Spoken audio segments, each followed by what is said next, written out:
अस्सलाम वालेकुम, मैं डॉक्टर आयशा अब्बास। मैं आपकी डॉक्टर भी हूँ और डायटिशियन भी। वजन कम करने के लिए मेंटल हेल्थ का होना बहुत जरूरी है और मेंटल हेल्थ तो सब चीजों के लिए जरूरी है, चाहे वजन बढ़ाना है या कम करना है। तो आज ही अपना मेंटल हेल्थ तो करवा लीजिए, यानी कि उसका चेकअप, और वो आप घर बैठे कर सकते हैं। तब उसके बाद आपको पता चलेगा कि आपको किसी और से हेल्प लेने की जरूरत है।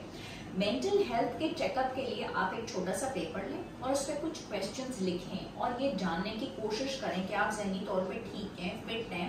अपने आप से पूछें, किसी और से नहीं, कि क्या आप अच्छा फील कर रहे हैं, क्या आप ग्रेट फील कर रहे हैं, क्या आप आज उदास हैं, क्या आपको अच्छा लगता है, क्या आप अपनी जिंदगी से खुश हैं, मुतमईन हैं, आपका ज़मीर मुतमईन है, क्या आप इस काबिल हैं कि लाइफ में स्ट्रगल कर सकें, अपने गोल्स अचीव कर सकें और आज के दिन से आप अपनी एक नई शुरुआत कर सकें। देखिए, जिंदगी से 100% कोई भी मुतमईन नहीं हो सकता।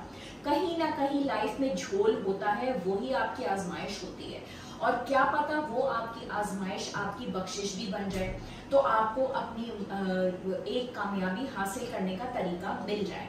तो मेंटल हेल्थ का ठीक होना जो है वो इसलिए जरूरी होता है कि अगर आपकी मेंटल हेल्थ ठीक होगी तो आप अपने टारगेट्स को अचीव कर लेंगे। लेकिन अगर आप उदास फील करते रहेंगे, लोनली फील करते रहेंगे, अच्छा फील नहीं करेंगे, तो आप अपने टारगेट्स को अचीव नहीं कर सकेंगे, स्ट्रगलिंग फेज में नहीं जा सकेंगे।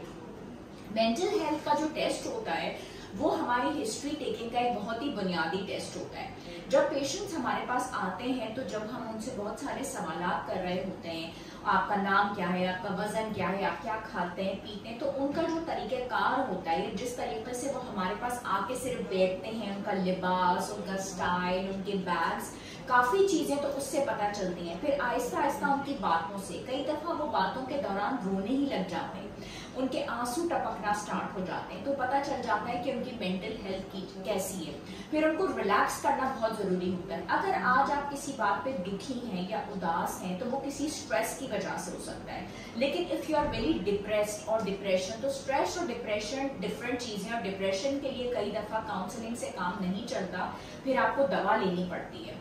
और वो इस वजह से कि अगर आप स्ट्रेस या डिप्रेशन के फेज में हैं तो फिर आप ना स्ट्रगल कर पाते हैं, ना आप अपने टारगेट्स अचीव कर पाते हैं। तो उस बोझ को दिमाग से उतारना और रिलैक्स होना वो बहुत ज्यादा जरूरी हो जाता है। एक अच्छे से टाइम फ्रेम में आना, अपने पॉइंट्स लिखना और फिर तरीके से चीजों को बैलेंस करना, रखना, चलना, that is so very important. और जिंदगी एक ही बार मिलती है, बार बार तो मिलनी नहीं है। ना हम ये कह सकते हैं कि हमारा कोई और जन्म होगा उसमें आएंगे, ऐसा हमारे उसमें होता नहीं है, ना हमारे मजहब में ये चीज है। तो जो कुछ है वो इस जिंदगी में है, हमें अल्लाह का शुक्र अदा करते हुए, शुक्रगुजारी की कैफियत पे चलते हुए हमें हर चीज हासिल करनी है। इंशाल्लाह हम कर भी लेते हैं। तो अगर आपकी मेंटल हेल्थ स्ट्रॉन्ग है और थोड़ी बहुत परेशानी है, आप उसको मैनेज कीजिए। उसके बाद आप अपने डॉक्टर को विजिट कीजिए, अपनी प्रॉब्लम्स बताइए, कंसल्टेशन कीजिए। सेहत है तो सब कुछ है। और फिर इंशाल्लाह ताला आपको गाइड भी किया जाएगा, डाइट प्लान भी बताया जाएगा, और रिलैक्स होने के लिए मेडिसिन भी दे दी जाएंगी जो वक्ती तौर पे आपके केमिकल जो हार्मोन्स होते हैं दिमाग में उनको भी बैलेंस कर देंगे और इंशाल्लाह सारे मसले ठीक हो जाएंगे। शुक्रिया एंड अल्लाह हाफिज।